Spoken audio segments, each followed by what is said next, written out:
Oke, halo semua teman-teman. Jadi pada pertemuan kali ini kita akan membahas tentang alur untuk memulai trading gitu ya. Karena teman-teman pastinya udah banyak tahu tentang gimana mengaplikasikan teknikal dan lain sebagainya gitu kan.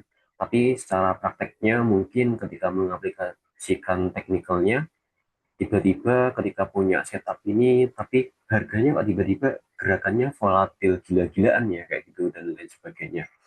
Nah, untuk kita mengantisipasi hal-hal seperti itu dan lain sebagainya, kita mungkin bisa menerapkan nih alur untuk memulai kita trading. Gimana nih cara kita untuk memulai alurnya gitu ya?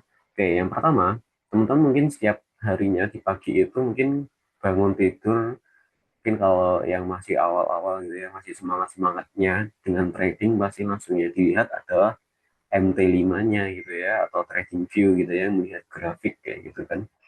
Nah, dengan berharap mendapatkan euforia dan juga profit dalam harian tersebut gitu kan. Nah, tapi teman-teman juga jangan lupa gitu ya, kita lebih baiknya kita pakai ini step-stepnya biar tradingan kita semakin powerful kayak gitu. Nah, caranya gimana nih? Oke, misalnya teman-teman bangun pagi, teman-teman bisa mulai dengan melihat news harian yang ada di hari itu gitu ya.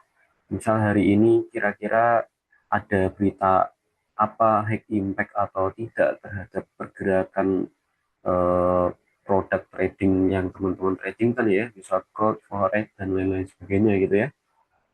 Terus kemudian ketika teman-teman udah melihat nih kayak newsnya apa, high impact-nya apa, itu jangan lupa nih jam berapanya gitu ya.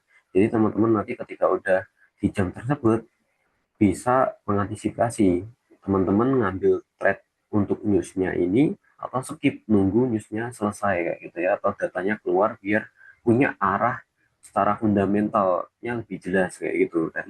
Nah, cara untuk kita melihat news itu gimana teman-teman? Teman-teman bisa pakai yang namanya yang sering kita pakai ya, Forex Factory gitu ya. Teman-teman mungkin bisa search gitu ya di Google-nya, namanya adalah Forex Factory kayak gitu. Misalnya di sini aku contohkan, misal kita pagi nih, kita search yang namanya Forex Factory. Oke, nah teman-teman masuk nih di Forex Factory. Di sini banyak sekali ya kan, ada news hariannya kayak gitu ya, berita-berita buat teman-teman kalau apa ingin membaca berita-berita ini yang terbaru Iran Forex, Ministra Export, Bahai dan bla bla bla ini gitu ya teman-teman, kalau mungkin tertarik membaca-baca nih bisa dibaca lebih detailnya gitu ya. Nah, untuk kita sehari-hari ini yang sangat penting nih di sini di kalender ekonomiknya sini karena ini berkaitan dengan data ekonomi yang rilis di hari itu yaitu. Di sini kan banyak sekali ya. Ini ada news atau data ekonomi tentang Australian dollar, New Zealand dollar, Japanese yen, tentang final manufacturing PMI dan lain sebagainya gitu ya. Nah, kalau teman-teman itu tradingnya gold gitu ya, tradingnya SAU, SAU itu kan kodenya apa? SAU USD gitu ya, SAU dan dolar gitu ya. Berarti cari aja berita ekonomi tentang dolar, yang dimana currency-nya berarti kita lihatnya adalah yang USD kayak gitu. Nah, dan ini ada impact-nya gitu ya. Kalau teman lihat di sini kan ada warna merah, ada orange, ada kuning gitu ya. Nah, ini adalah yang kuning ini mungkin secara impact-nya itu mungkin low atau biasa-biasa aja. Kalau yang oranye ini dia sedang, kalau yang merah ini dia high impact. Atau data ekonomi ini contohnya di sini USD jam 9 malam, di sini ada waktunya ya. Jam 9 PM gitu ya. Nah, ini tentang ISM manufacturing. Ini di sini impact-nya terdeteksi merah nih warnanya. Berarti ini high impact kayak gitu. Di sini teman-teman bisa lihat nih di sebelah kanannya sini ya kan. Ada data previousnya, ada data forecast-nya, ada data aktualnya kayak gitu ya. Data previous itu ada data sebelum sebelum kemarin, data kemarinnya, terus forecast itu perkiraan data nanti yang bakal keluar kayak gitu kan, dan aktual itu data yang keluar tepat waktu sesuai jamnya ini, misal jam 9 berarti aktualnya nanti ini keluar jam 9 kayak gitu. Nah, nanti teman-teman bisa pelajarin nih ISM Manufacturing PMI itu apa sih kayak gitu kan, berkaitan dengan apa, terus dampaknya gimana kalau forecastnya itu segini nanti aktualnya munculnya gimana, itu gimana impactnya terhadap gold, itu nanti kita bahas di next pertemuan kalau teman-teman mau ingin detail tahu tentang itu. Oke, setelah tahu newsnya ya, kemudian kita pakai ini, kita lihat tren marketnya di HTF-nya, bahasa kerennya gitu ya, high time frame-nya kayak gitu. High time frame itu bisa pakai daily, pakai 4 jam, pakai 1 jam gitu ya, yang normalnya gitu ya. Ada juga mungkin yang pakai weekly, monthly, itu mungkin yang dia jangka panjang, swing jangka panjang gitu ya.